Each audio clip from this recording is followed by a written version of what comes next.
ആരോഗ്യമന്ത്രി വീണ ജോർജിനെ രക്ഷിക്കാനിറങ്ങി വെട്ടിലായി മന്ത്രി സജി ചെറിയാൻ. CPM-നെയും സർക്കാരിനെയും വലിയ പ്രതിസന്ധിയിലേക്കാണ് സജി ചെറിയാൻ എടുത്തെറിഞ്ഞിരിക്കുന്നത്. നമ്പർ 1 ആരോഗ്യ കേരളം എന്നാണ് മുഖ്യമന്ത്രിയും മന്ത്രിമാരും CPM നേതാക്കളും എപ്പോഴും പറയാറുള്ളത്. സർക്കാർ ആരോഗ്യ സംവിധാനത്തെ തകർത്ത് സ്വകാര്യ മേഖലയ്ക്ക് ഗുണം ലഭിക്കാനാണ് ഇപ്പോൾ നടക്കുന്ന പ്രതിഷേധമെന്നും വിമർശനം ഉന്നയിക്കുകയാണ് നേതാക്കളും അണികളും. എന്നാൽ സർക്കാർ ആശുപത്രിയിലെ സ്വന്തം ചികിത്സാനുഭവം പറഞ്ഞ് ഇങ്ങനെ സർക്കാരിനെ പ്രതിരോധിക്കുന്നവരെയെല്ലാം വെട്ടിലാക്കിയിരിക്കുകയാണ് സജി ചെറിയാൻ. 2019 സർക്കാർ ആശുപത്രിയിൽ ഡെങ്കിപ്പനിക്ക് ചികിത്സ തേടി താൻ മരണത്തിന്റെ വക്കിലെത്തിയിരുന്നു. തുടർന്ന് കൊച്ചി അമൃത ആശുപത്രിയിലേക്ക് മാറ്റി. 14 ദിവസം ബോധമില്ലാതെ കിടന്നു. അമൃതയിലെ ചികിത്സയാണ് തന്നെ രക്ഷിച്ചതെന്നാണ് മന്ത്രി പറയുന്നത്. അന്ന് MLA ആയിരുന്നു ഈ സജി ചെറിയാൻ.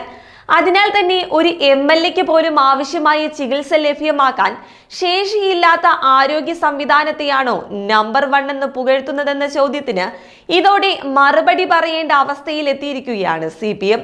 ഫലത്തിൽ മികവുള്ളതെന്ന് സർക്കാർ ഉയർത്തി കാണിക്കുന്ന ആരോഗ്യ മേഖലയെ ആകെ തള്ളുകയാണ് മന്ത്രി.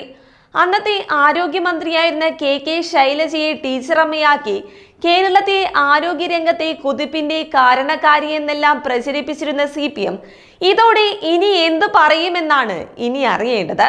മന്ത്രിമാർ സ്വകാര്യ ആശുപത്രിയിൽ ചികിത്സ തേടുന്നതിൽ കുഴപ്പമില്ലെന്ന് ന്യായീകരിക്കാനായിരുന്നു മന്ത്രി ഇത് പറഞ്ഞത്. എന്നാൽ സംഗതി അങ്ങ് പാളി. എന്നാൽ ഇത് ആദ്യമായിട്ടല്ല മന്ത്രി ഇത്തരം പരാമർശങ്ങളുടെ പേരിൽ വിവാദത്തിലാകുന്നത്. ഭരണഘടനയെ വിമർശിച്ചുള്ള കുന്തം കുടച്ചക്രം പരാമർശത്തിന്റെ പേരിൽ രാജിവയ്ക്കേണ്ടി വന്ന ആളാണ് സജി ചെറിയാൻ.